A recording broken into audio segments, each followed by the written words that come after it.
ভালোই লাগলো। ও যখন বলল যে আমরা এরকম বয়স্ক কিংবা আমাদের গুরুজনদের কিছু বস্ত্র বিতরণ করব আমার জন্মদিনে। আজ কন্টেন্ট ক্রিয়েটর অর্পিতা বিশ্বাসের জন্মদিনে কিছু দুস্থ মানুষদের অন্ন বস্ত্র দান করলেন। সত্যি আমাদের সমাজে দুস্থ মানুষের পাশে বর্তমানে দাঁড়ানোর মানুষ নেই বললেই চলে, কিন্তু তার এই জন্মদিনের প্রয়াস আমাদের যুব সমাজ বা আমাদের সমাজকে একটা বার্তা দিয়ে যায়। তার এবং তার স্বামীর একত্রে চেষ্টায় আজ এই মহৎ কাজ সফল হয়েছে। সাথে ছিল তার মা বাবা, শ্বশুর শাশুড়ি, অনেক গুরুজন ব্যক্তি।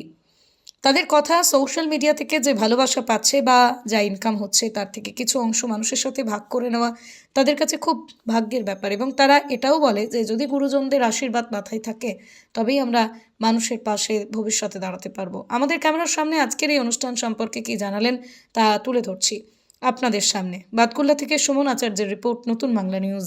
আমরা খুবই খুশি হলাম। ও এইভাবে সবার জন্য আমরা খুবই সাপোর্ট করেছি ওকে, যার জন্য ও সবাইকে নিয়ে এই উদ্যোগটা নিল। তারপর আমরা খুবই খুশি হলাম। সব ইয়েরা বয়স্ক গুরুজনরা আসলেন, সবাই এসে তাদের হাতে বস্ত্র দিয়ে সবাই আশীর্বাদ করবে, সেটা নিয়ে আমরা খুবই আনন্দিত। আশীর্বাদ করে ওদের আরো ভবিষ্যতে যেন আরো বেশি কিছু করতে পারে সেটা নিয়েও আমরা একটু ওকে আশীর্বাদ করছি। হ্যাঁ, সেটা সবাই একটু স্বপ্ন দেখে, যদি যতটুকু হয় ভগবান তাকে যদি আরো বেশি কিছু করে দিতে পারে তাহলে ও আরো করে দিতে পারবে। হ্যাঁ, সেটা স্বপ্ন দেখি তো, ও আরো এগিয়ে যাক, এটাই আমরা চাই। সবসময় কামনা করি ও ভালো থাকুক, সুস্থ থাকুক, ভগবান সবাই মিলে ওকে আশীর্বাদ করুক, গুরুজনরা, এটাই আমরা কামনা করি। আমার নাম কবিতা দেবনাথ, আমার বাড়ি গাংনি, আমি ওর পিতার শাশুড়ি। আজকে বিশেষ দিন, ওর বার্থডে, এরকম জন্মদিনের দিন এরকম একটা উদ্যোগ করেছে, ও ভীষণ ভালো লাগছে, খুব ভালো লাগছে।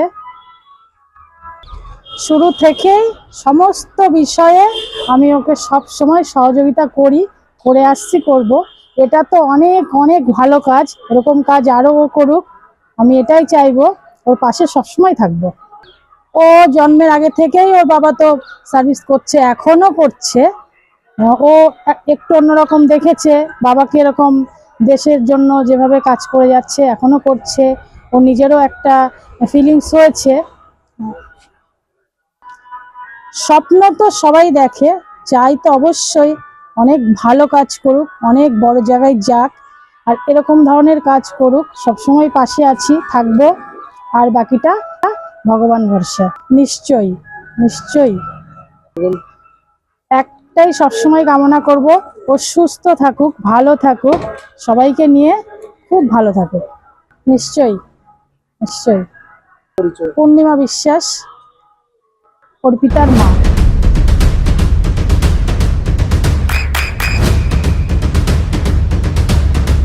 বৃষ্টিতে স্বস্তি।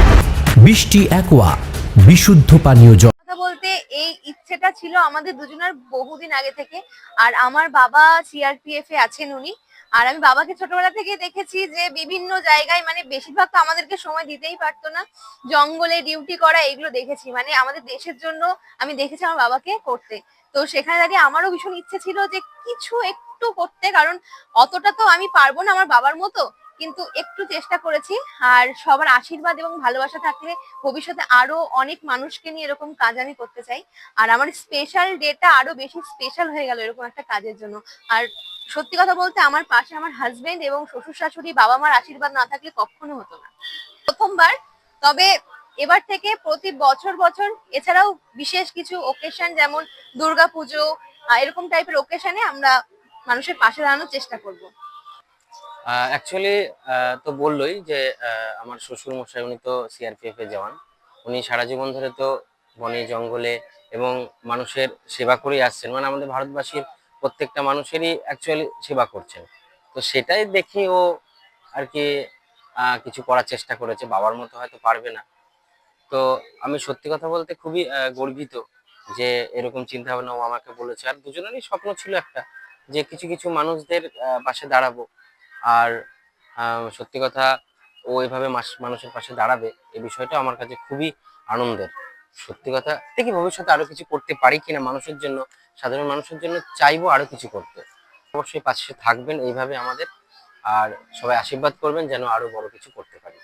হাউস ওয়াইফ অবশ্যই, তার সাথে ও হচ্ছে কন্টেন্ট ক্রিয়েটার। আমাদের ইউটিউবের একটা চ্যানেল আছে যেটা হচ্ছে বং স্টোরি, আর হচ্ছে ফেসবুকে অর্পিতা বিশ্বাস ব্লগ এটাও আছে। তো সেখান থেকেই যতটা আর্ন হয় বা ভালোবাসা মানুষ দেয়, সেখান থেকেই ও চেষ্টা করেছে যে এই জিনিসগুলো মানুষের সাথে মানে ভাগ করে নেওয়ার, আর কিছু না। যে আমরা যখন আমরা তো মানে কি বলবো, কোনো বড় অনুষ্ঠান হলে মানুষকে তো খাওয়াই, অনুষ্ঠানে আমন্ত্রণ জানাই, এবং কিছু কিছু দুস্থ মানুষ থাকে বা সাধারণ মানুষ যারা থাকে তারা এই দিনগুলো পায় না, বা সেই জিনিসগুলো তারা নিজেদের মধ্যে ভাগ করে নিতে পারে না। সেই কারণে আমরা চেয়েছি যে আমাদের অনুষ্ঠানে বা ওর জন্মদিনে ও চেয়েছে যে জিনিসটা যেন দুস্থ কিছু মানুষের সাথে বা কিছু সাধারণ মানুষের সাথে ভাগ করে নেব, এটা আর কিছুই না। চিন্তা বলতে অবশ্যই আছে, কিন্তু মানুষের আশীর্বাদ ও মানুষের ভালোবাসা থাকলে এর থেকে অনেকটা বেশি কিছু করতে পারবো, বা আশা রাখছি মানুষ ভালোবাসবে, অবশ্যই কিছু করার চেষ্টা করব। হ্যাঁ, অনেক অনেক অনেক অনেক দূর এগিয়ে যাক, মানুষের পাশে থাকুক, মানুষের আশীর্বাদ নিক, এটাই। অবশ্যই অবশ্যই সমাজসেবী অবশ্যই চাইছি হয়ে উঠুক, বা হবে আশা রাখছি। সবাই আশীর্বাদ করুক, আর গুরুজনদের আশীর্বাদ থাকলে অবশ্যই হবে। সেটা পুরোপুরি ভগবানের উপরে ছেড়ে দিলাম, বিশ্বাস করি ভগবানের উপরে, আর চেষ্টা করব মানুষের আশীর্বাদ নেওয়ার, ভালোবাসা নেওয়ার। জানি না কতদূর কি হবে, তবে সামনের দিকে এগিয়ে যাওয়ার চেষ্টা করব এবং মানুষের পাশে থাকবো। আমার নাম বাপ্পা দেবনাথ, আর এটা হচ্ছে আমার ওয়াইফ অর্পিতা দেবনাথ বিশ্বাস, ওই বাড়ির টাইটেল, আর গাংনি, বাতকুলা, নদিয়া। এটা তো আমাদের স্বপ্ন। আর প্রথমে আমরা শুরু করলাম অল্প কিছু সংখ্যক মানুষ দিয়ে।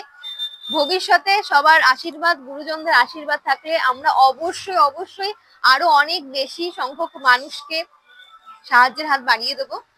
আর সবার ভালোবাসা থাকলে অবশ্যই সম্ভব।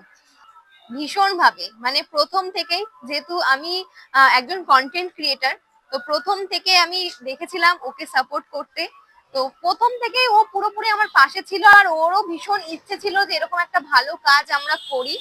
সেটা আস্তে আস্তে আমরা এগিয়ে যাচ্ছি, আরো অনেক দূর এগোতে চাই। ওকে একটা কথাই বলবো যে আমার পাশে থাকুক সব সময়, যাতে আমরা হাতে হাত রেখে এভাবেই সবার পাশে থাকতে পারি। ও যেন ভীষণ ভালো থাকে, সুস্থ থাকে, এই কামনা করি, যাতে আমরা সবাই পাশে দাঁড়াতে পারি। আর আপনি যেটা বললেন, ভবিষ্যতে যেন আরো অনেক সংখ্যক মানুষের পাশে আমরা দাঁড়াতে পারি, সেই স্বপ্ন আমাদের ভীষণ ভাবে রয়েছে। এখন ভগবানের ওপরে আমরা ছেড়ে দিয়েছি, ভগবান পাশে থাকলে আমরা অবশ্যই পারবো। আমি নদিয়ার সবথেকে বড় English medium school JRS public school প্রায় 35 বিঘা জমির উপর গড়ে উঠেছে বিশাল ক্যাম্পাস। নার্সারি থেকে শুরু করে উচ্চ মাধ্যমিক, ITI college, law college, BEd college, ভর্তি চলছে জেআরএস পাবলিক। ব্যালকনি বা সিঁড়ির রেলিং, মডিউলার কিচেন বা ড্রয়িং রুম, এক কথায় আপনার স্বপ্নের বাড়িকে করে তুলুন আরো সুন্দর। Chakdah ply centre, gorgeous look বা কোয়ালিটি সবে 3 number 1 Chakdah ply centre. Chakdah ply centre, KBM, Chakdah, Nadia. করবেন কেন করবেন বুঝতে পারছেন না তো? সঠিক গাইডলাইন পেতে আজই আসুন নদিয়ার চাকদাতে নিবেদিতা প্রাইভেট লিমিটেডে। Nivedita private limited, marketing and distribution service. Chakdah aluminium centre, ply, কাঁচ, laminates, kitchen fittings, door lock, window ও অ্যালুমিনিয়ামের খুচরো ও পাইকারি বিক্রেতা। Chakdah aluminium centre, Purbalalpur 50 number রেলগেটের পাশে, চাকদা, নদিয়া। হোমওয়ার্কটা করেছো? হ্যাঁ স্যার। এ বাবা, ভুল করেছো কেন? চোখে কেমন ঝাপসা দেখছি, লিখতে আর পড়তে খুব সমস্যা হচ্ছে।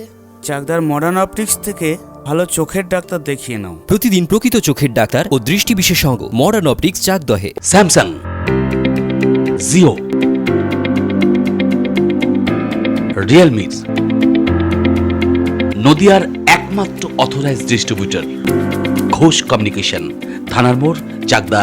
ভাবছেন 3 স্টার ক্যাটাগরিতে কাটাবেন? রুম রে মাত্র 1500 টাকা থেকে স্টার, খাওয়া দাওয়া রিজনেবল প্রাইস। নদিয়ার একমাত্র 3 স্টার ক্যাটাগরি হোটেল এনবি সোনার বাংলা হোটেল, কল্যাণী এইমসের ঠিক উল্টো দিকে, কল্যাণী, নদিয়া।